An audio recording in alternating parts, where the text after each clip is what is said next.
складати 5,89 з ПДВ за 1 метр кубічної води плюс ток. Або 4,33 вода, 2 гривні 56 ток. Для споживачів, всіх інших споживачів міста Дрогобича тариф буде складати 15 гривень 16 копійок. Це за 1 метр кубічної води 9,60, за 1 метр кубічної стоки 5,56.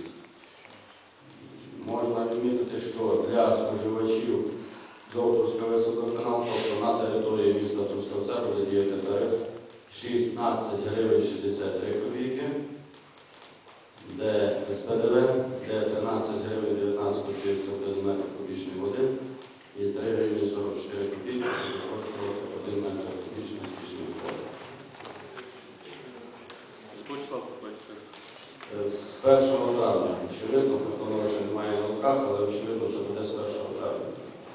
2 тижні на оприлюднення засобів масової інформації. Відповідно, ми в п'ятницю оприлюднення, і чекаю голос у п'ятницю вже оприлюднення.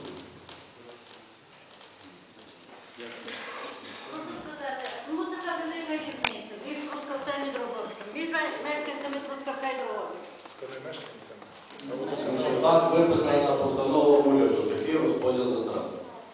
А чому така різниця? В засобах масової інформації було опубліковано ще місяць тому. Якщо уважно, хто хотів і мав бажання прочитати, це прочитав.